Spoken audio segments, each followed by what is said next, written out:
अस्सलाम वालेकुम स्टूडेंट्स, मैं हूं हिमाशी और आज का जो हमारा टॉपिक है वो पेरेंट्स के लिए भी है और जो ऐसे स्टूडेंट्स जो अपने छोटे बहन भाइयों को बताते हैं उनके लिए भी है स्पेशली।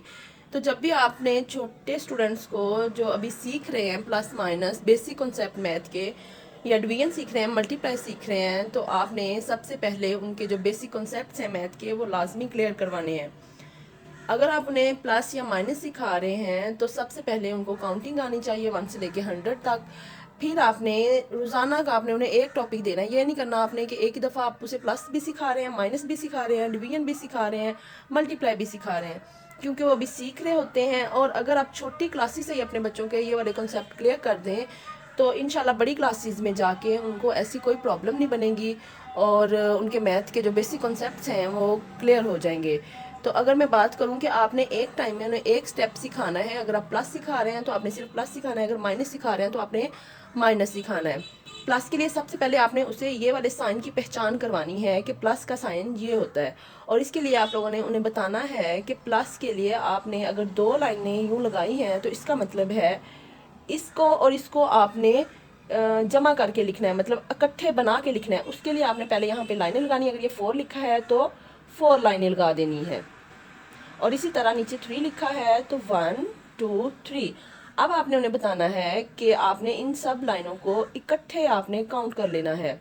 1 2 3 4 5 6 7। इस तरह आपने बताना है कि इसका आंसर 7 आता है। इसी तरह अगर आप प्लस के क्वेश्चन उन्हें माइनस समझा रहे हैं तो सबसे पहले आपने उन्हें ये बताना है कि माइनस, जब भी आपसे कहेंगे माइनस करना है तो आपने ये साइन जो है वो जहन में रखना है कि माइनस का साइन ये है। माइनस के लिए आपने लाइनें कट करनी है। ऊपर वाले नंबर में से जो छोटा नीचे वाला नंबर है उसको आपने काट देना है। सबसे पहले आपने 7 लाइनें बतानी है कि 7 लाइनें लगानी है। 1 2 3 4 5 6 7। अब नीचे कितना है 3, तो आपने 3 लाइनें कटवा देनी है। 1 2 3। अगली लाइनें जब आप काउंट करवाएंगे तो ये बनेगी 1 2 3 4। तो 7 में से 3 को माइनस करेंगे तो ये आ जाएगा 4। इसी तरह आपने जब भी छोटे बच्चों को बताना है तो उन्हें लाइनिंग से समझाना है, ना कि आप यूं ही डायरेक्ट उन्हें बता दें कि 4 और 2 कितना बनता है। नहीं, आपने बेसिक बताना है कि अगर ये दो चीज़ें हम ऐसे लिखेंगे तब आएगा। अगर आपने ये वाला बताना है तो 2 लाइनें लगा दी, फिर नीचे आपने 4 लाइनें लगा दी। इन सबको आपने दोबारा से काउंटिंग करके बताना है। 1 2 3 4 5 6।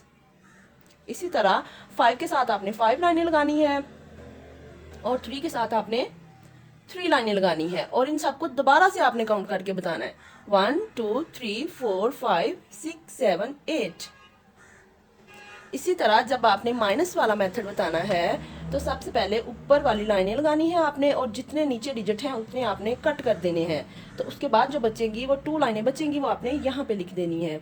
उसके बाद यहाँ पे 4 है तो 1 2 3 4 और नीचे 2 है तो 2 लाइनें हमने कट कर दी तो पीछे हमारी 2 लाइन्स बच गई।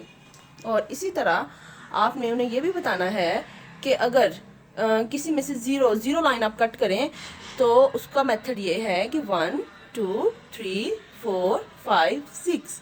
अब नीचे वाला तो हमारा 0 है, इसका मतलब 0 तो कोई लाइन भी नहीं होती, हमने कुछ भी कट नहीं करना, तो हमारा आंसर 6 का 6 ही रहेगा। इसी तरह जब हम माइनस करेंगे तो 1 2 3। अब हमने 0 लाइनें कट करनी है तो मतलब कोई लाइन नहीं है तो 3 का 3 आ जाएगा। इसी तरह जो मेन यहाँ पे स्टूडेंट्स गलती कर जाते हैं, छोटे बच्चे जिन्हें समझ नहीं होती, वो इनको भी प्लस कर देते हैं, इनको भी प्लस कर देते हैं, या वो दोनों को माइनस कर देते हैं। पहली बात फिर रिपीट करूंगी कि आपने उनको साइन समझाने हैं। अगर ये 2 साइन है मतलब 2 लाइनें लगी हुई हैं तो आपने बताना है कि इन 2 लाइनों को आपने इकट्ठा लिख देना है। जैसे एग्जाम्पल यहाँ पे मैं दे रही हूँ कि एक लाइन ये है, एक लाइन ये है इसके ऊपर, इसका मतलब ये 2 लाइनें इकट्ठी हैं, तो आपने ये दोनों लाइनें इकट्ठी करके लिखनी है। इस साइन का ये मतलब है और इसको हम प्लस बोलते हैं या ऐड करना बोलते हैं। तो इसके लिए भी वही 1 2 3 4 5 6 और 1 2 3 4 5 6। जब हम दोबारा से इनकी काउंटिंग करेंगे तो ये बनेगा 1 2 3 4 5 6 7 8 9 10 11 12। तो यहाँ पे 12 आ जाएगा। इसी तरह आगे फिर माइनस में जब हम करेंगे तो यहाँ पे हम 6 लिखेंगे। 1 2 3 4 5 6। अब 6 में से जब हम 6 लाइनें ही कट कर देंगे तो पीछे हमारा आंसर 0 बचेगा। तो इसलिए इसके इन दोनों के आंसर में जो है वो बहुत ज़्यादा डिफरेंस आ गया है। तो ये बातें आपने छोटे छोटे क्यूट क्यूट स्टूडेंट्स को समझानी है, बेसिक समझानी है। और इंशाल्लाह मेरी नेक्स्ट वीडियो में वेट कीजिएगा मैं। और प्लस माइनस, ये आज मैंने प्लस और माइनस के बारे में बताया है, नेक्स्ट वीडियो में मैं आपको मल्टीप्लाई डिवीजन के बारे में बताऊंगी। और ये भी बताऊंगी कि अगर आप अपने बच्चों को प्लस माइनस कैरी वाला समझा रहे हैं, कैरी कैसे लेना है आपने, तो इंशाल्लाह नेक्स्ट वीडियो का वेट कीजिएगा। और मेरी वीडियो को लाइक कीजिए, फॉलो कीजिए और यूट्यूब पे मुझे सब्सक्राइब करना मत भूलिएगा। Thank you.